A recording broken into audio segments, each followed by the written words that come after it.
आदरणीय सभापति महोदय, आज ऑपरेशन सिंदूर पर इस विषय पर जो पराक्रम साहस हमारी सेना ने दिखाया उस पर चर्चा शुरू है। तो पहले मैं भारतीय सेना के पराक्रम, अनुशासन, अद्वितीय रणनीतिक क्षमता को नमन करता हूं। खास करके हमारे सत्ता पक्ष के जो बड़बोले हैं वो सुन ले भैया कि हम लोग सेना के प्रति गौरव गोगाई ने भी शुरू में कहा था, मैं आज वो शुरू में ही कहता हूं, उनकी शूरता, वीरता, पराक्रम, साहस को नमन करता हूं, प्रणाम करता हूं। लेकिन ऑपरेशन सिंदूर की जब बात शुरू करते हैं तो पहले बात तो यहां से शुरू होती है, ऑपरेशन सिंदूर क्यों? ऑपरेशन सिंदूर क्यों? इसलिए सिंदूर का ऑपरेशन हुआ कि पहलगाम का हादसा हुआ। सभापति महोदय, मैं कुछ कार्यकाल के लिए मंत्री था और जब मैं कश्मीर में गया था इलेक्ट्रिक बसेस का लॉन्चिंग करने, तो चप्पे पे पुलिस खड़ी रहती थी, जवान खड़े थे, एक फरलांग भी नहीं, 50-50 गज पे एक जवान खड़े थे, सशस्त्र जवान खड़े थे। अब ऐसा क्या हुआ कि उस दिन पहलगाम में कोई सशस्त्र जवान नहीं है, पुलिस नहीं है, हमारे टूरिस्ट वहां आए हुए हैं, सैलान आए हुए हैं, तो पुलिस भी नहीं है। या किसने आदेश दिए थे कि वहां जवान नहीं रहेंगे? जांच वहां से शुरू होनी चाहिए। जांच अगर करनी है तो वहां से शुरू करिए।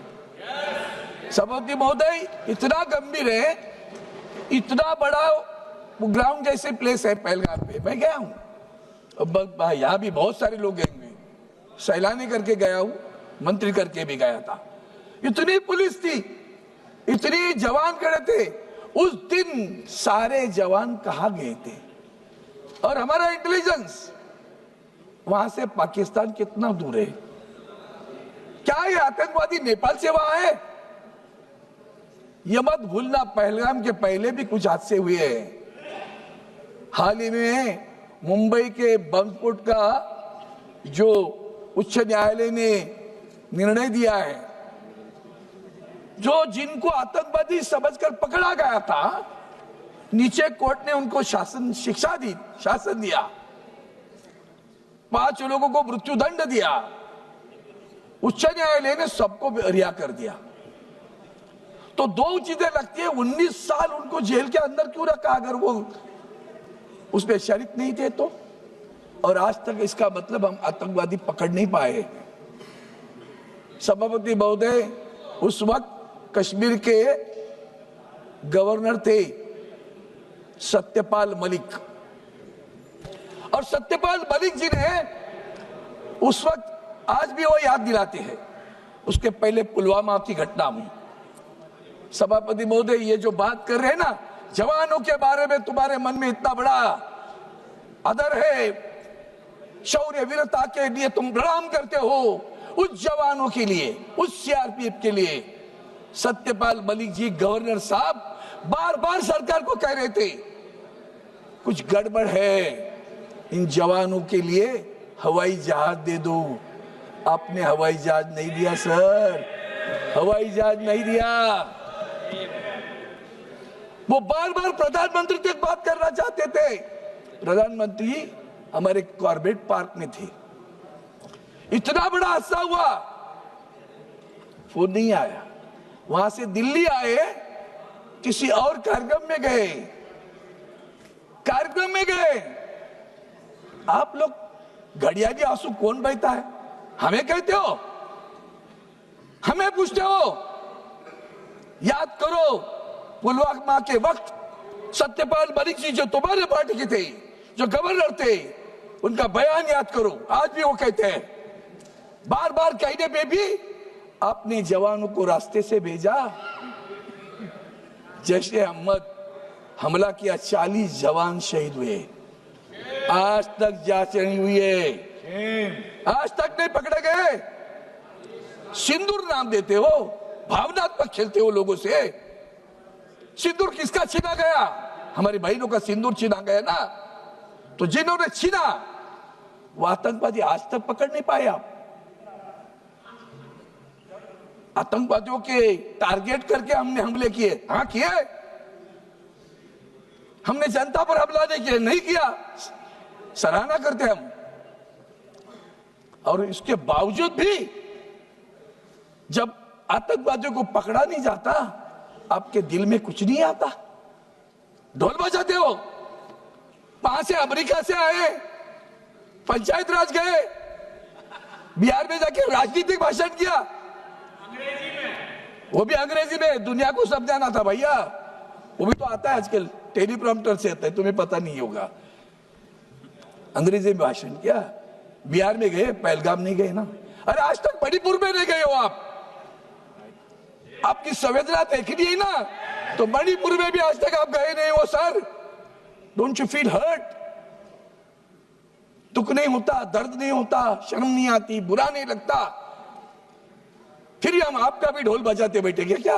हम ढोल हमारे सेना का बजाएंगे, आपका नहीं बजाएंगे, इतना ध्यान में रखना। ढोल हम सेना का बजाएंगे। आपकी क्या उसमें शूरता वीरता थी? अगर आपने फ्रीडम दिया था तो फ्रीडम देने के बाद में वो तुम्हारे जो डिफेंस के अधिकारी पाकिस्तान के अभी भी कह रहे थे, गिड़गिड़ा रहे थे, तो गिड़गिड़ा रहे थे ना, तो बिना शर्त क्यों लिया? बिना शर्त युद्ध समाप्त कर दिया। वो तो पक करता ही है अमेरिका का प्रेसिडेंट, उसकी तो बकबक आज भी चालू है। मैंने रुकवाया, मैंने रुकवाया, मैंने रुकवाया। बिना शर्त क्यों किया बंद? बिना शर्त क्यों? अगर वो गिड़गिड़ा रहे थे ना तो शरण आ रहे थे। अगर वो शरणार्थी थे तो शर्तें लगानी चाहिए थी। क्या शर्तें लगाई आपने?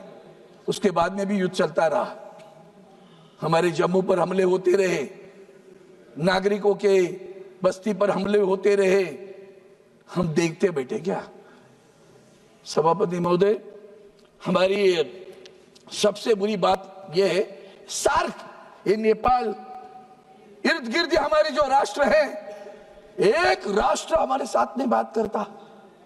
हम तो विश्वगुरु हैं, हम तो विश्वगुरु हैं, पूरे दुनिया में घूमते हैं, 200 राष्ट्रों में गए, पाकिस्तान के आतंकवाद के बारे में बात करते हैं। आतंकवाद के लिए हम कॉम्प्रोमाइज नहीं करेंगे, नहीं करना चाहिए, सराहना करता हूं, प्रधानमंत्री को धन्यवाद भी देता हूं।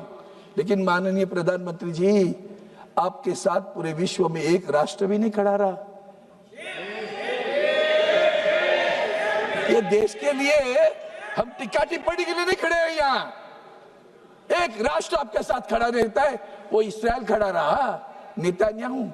और हम ईरान के खिलाफ खड़े रहे, जो ईरान आपको तेल देता है और कहता है पैसे बाद में दे दो, चलेगा लेकिन तेल ले लो। उस ईरान के साथ का रिश्ता भी बिगड़ गया। ये हमारी परराष्ट्र नीति है। सभापति महोदय, ये सिर्फ पहलगाम की बात नहीं, कारगिल में भी हमने ऑपरेशन विजय किया था। उसके बाद भी गलवान बिलवान होता रहा, डोकलाम होता रहा। सीमा पर घुसना, घुसपैठ चालू है, चीन घुस रहा है। किसने किसने इस युद्ध में पाकिस्तान को मदद की? चाइना तो कर ही रहा था, तुर्की मदद कर रहा था, ड्रोन दे रहा था, तीनों राष्ट्र एक साथ मिलकर कर रहे थे। हमें अंतर्मुख होकर आत्मपरीक्षण करने की आवश्यकता है कि एक भी राष्ट्र हमारे साथ क्यों नहीं खड़ा रहता। क्या हमने बुरा किया है? क्या हम गलत है? इंटरनेशनल मॉनिटरी फंड युद्ध के समय, ये नहीं कि इन्होंने नहीं किया, ये बोल रहे थे, मैं उनकी सराहना करते, मांग रहे थे, ये बार बार कह रहे थे कि पाकिस्तान को पैसा नहीं देना, मदद न करना, क्योंकि वो पैसा आतंकवाद के लिए इस्तेमाल होगा। इतना कहने पे भी युद्ध के समय ही इंटरनेशनल मॉनिटरी फंड पैसा देता है पाकिस्तान को। कमाल होगी। तो इसका मतलब हिंदुस्तान की क्या स्थिति है विश्व में? यूएन में तुम्हारी क्या स्थिति है? सिक्योरिटी काउंसिल में क्या स्थिति है? पाकिस्तान के खिलाफ कोई नहीं बोलता। हमीद अंसारी को बुला लिया ट्रंप ने, कनाडा में भी आपको नहीं बुलाया था, ये मत भूलना। G7 में भी आपको नहीं बुलाया, बाद में मेहमान करके बुलाया, और वहां मेहमान करके जाने के बाद जब ट्रम्प वहां हमारे प्रधानमंत्री को फोन पे बोलते इधर आ जाओ, किसके लिए? अंसारी के पास मिलने के लिए। नहीं गए प्रधानमंत्री, मैं मानता हूं उनको, नहीं गए, अच्छी बात नहीं, जो अच्छा है उसको अच्छा बोलूंगा। प्रधानमंत्री नहीं गए, फोन किया था ना, प्रधानमंत्री जी को फोन किया था ना, कनाडा आए हूं तो इधर आ जाओ, ये आया है हीरो पाकिस्तान का हमारे मिलने के लिए। अरे वाह, अरे वाह, ये ट्रम्प की जो आदतें दिख रही है ना, पूरा विश्व भी दिख रहा है, इसे मत समझो हम आपको टिक्का, हम आपके साथ हैं, पूरा राष्ट्र हमारा आपके साथ खड़ा रहा। आदरणीय उद्धव जी ठाकरे साहब, शिवसेना के पक्ष प्रमुख, उन्होंने हमें आदेश दिए, ये वक्त बुरा है, ये राजनीति खेलने का वक्त नहीं है, हम प्रधानमंत्री के साथ डट के खड़े रहेंगे। पूरा विपक्ष डट के साथ खड़ा रहा। आपने सभी के एक दल बना लिए, 7 राष्ट्रों में टीम भेज दी आपने, अन्य बहुत सारे राष्ट्रों में टीम भेज दी। क्या हुआ उस राष्ट्रों में? क्या सम्मान हुआ? एक भी ज्वाइंट कोई प्रेस कॉन्फ्रेंस हुई कि जाकर दोनों इस राष्ट्र में आए हैं हम, और इस राष्ट्र के कोई फॉरेन अफेयर्स मिनिस्टर बैठे और जाके प्रेस कॉन्फ्रेंस ले रहे, कह रहे हैं हम इनके साथ में आतंकवाद के खिलाफ है? कोई नहीं आया सर, सब विफल है, कोई नहीं गया हुआ। यह दुख है हमारा, दर्द है हमारा, हम आपके साथ हैं। राष्ट्र की बात करते हो, हम साथ में रहेंगे, आज है कल भी रहेंगे, यह मत भूलना। इसलिए मैं 2-3 चीजें याद दिलाना चाहता हूं। कारगिल का युद्ध भी जैसे भूल नहीं सकते ना, वैसे और भी कितने लोग हैं वो भी भूलना चाहिए। वो अमेरिका के राष्ट्राध्यक्ष बार बार बोलते हैं, ये कहते हैं अभी बार बार बोलते हैं, हाँ बोलते हैं ना, वो हमने कब कहा कि हमने आपका सुनकर युद्ध नहीं रोका है? पाकिस्तान हमारे सामने गिड़गिड़ा रहा था, तब जाकर हमने युद्ध रोका है। ऐसा एक भी बयान मुझे किसी का बताओ sir, I will be happy to read that बयान। ट्रम्प के नाम से बयान देने की आवश्यकता है। Sir you spoke very late sir, तभी तो कुछ नहीं हुआ। हमारे सीडीएस क्या बोलते, चीफ ऑफ डिफेंस स्टाफ, आत्मनिर्भर होने की आवश्यकता है। एक शब्द में सब कुछ आ गया, ये तो डायलॉग है हमारा। आत्मनिर्भर होने की आवश्यकता है, इसका मतलब आज भी हमारे साथ जो कुछ है वो परिपूर्ण नहीं है।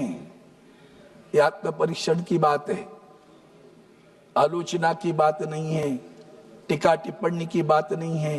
राष्ट्र करके हम सब एक है, राष्ट्र की एकता, अखंडता, संप्रभुता, सुरक्षितता सबसे अहम है, महत्वपूर्ण है। और इसलिए मैं 2-3 चीजें और याद दिलाना चाहता हूं कि सभापति महोदय, जब ये नवाब शरीफ को मिलने गए थे, किसने बुलाया था? बिन बुलाए गए थे, याद है? बिन बुलाए गए थे, इनको याद नहीं होगा। और जब ये अभी आदरणीय राजनाथ सिंह जी ने एक ट्रेन, लाहौर की ट्रेन की बात की, वंदनीय हिंदू हृदय सम्राट शिवसेना प्रमुख बाला साहब ठाकरे ने उस वक्त कहा था, ये समझौता एक्सप्रेस पर नहीं करो, पाकिस्तान सांप जैसे कितना भी दूध पिलाओ वो जहर ही उगा लेगा। और उनके शब्द आज खरे उतर कर आए हैं।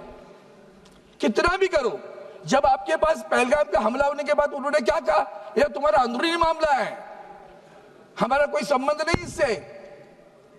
200 लोगों को पकड़ा था आपने, बाद में 2 रखे, उन्होंने सबको खाना पीना खिलाया। उसके लिए भी अच्छा कहो कि भाई वक्त पे जो लोग दौड़ कर आए वो हिंदुस्तान की भूमियों के लिए आए, जो हमारी बहनों की सिंदूर पूछने के बाद में जो लोग दौड़ कर आए वो भी तो हमारे हैं ना, तो इसकी याद दिलाने की आवश्यकता है। मैं इतना ही कहूँगा सर, ये जितने भी घोटाले की बात करोगी, आपने कहा शांति और शक्ति, अरे आपके बीजेपी के समय हम भी उनके साथ, पाकिस्तान ऑक्युपाइड कश्मीर लेके रहेंगे, यही तो वक्त था भैया, यही तो वक्त था पाकिस्तान ऑक्युपाइड कश्मीर लेने का।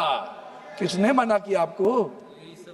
हम युद्ध नहीं चाहते, बुद्ध अरे वाह, युद्ध नहीं चाहते बुद्ध, ये कभी सीख लिया भैया? कल तक तो कहते थे हम पाकिस्तान ऑक्यूपाइड कश्मीर लेंगे, अब तो वक्त आया था। किसने मना किया आपको पाकिस्तान ऑक्यूपाइड कश्मीर लेने के लिए? 21 से 9 अड्डे पे हमला करके ये मत सोचो कि आपने बहुत बड़ा कुछ हासिल किया है। शूरता वीरता उनको फ्रीडम दे दो। आपने कहा हमने दिया है तो रोका क्यों? तो रोकने के लिए आपके बीच में पड़े।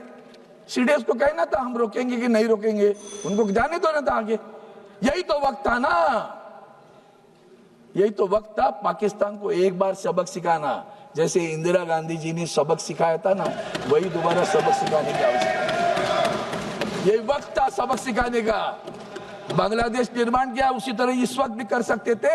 पूरा पाकिस्तान ऑक्यूपाइड कश्मीर कब्जे में लेते थे, प्रधानमंत्री को सर पे लेके हम नाचते थे। सर आपने पाकिस्तान ऑक्यूपाइड कश्मीर ले लिया, हम आपकी सराहना करते हैं, अभिनंदन करते हैं। और इसलिए सभापति महोदय इतना ही कहता हूं कि ये सब ये घुस के मारेंगे वाली बात है ना, घुस के मारेंगे, घुस के मारना है ना। ओसामा बिन लादेन को कैसे मारा, वैसे घुस के मारा। श्री अमर काले जी, एक मिनट सर, खत्म कर रहा हूं, एक वाक्य में खत्म करता हूं। ओसामा बिन लादेन को कैसे मारा, उसे कहते हैं घुस के मारा। और आखिर में एक ही विनती करता हूं, ऐसे पाकिस्तान के साथ क्रिकेट खेलने का बंद करो। जो पाकिस्तान आपके साथ इस तरह से बर्ताव करता है, उस पाकिस्तान के साथ आप क्रिकेट खेलने जा रहे हो। मैं विनती करता हूं उस पाकिस्तान से क्रिकेट मत खेलो, और जो आपको मन में है उसके लिए जवानों को ताकत देने के काम करिए। धन्यवाद। जय हिंद, जय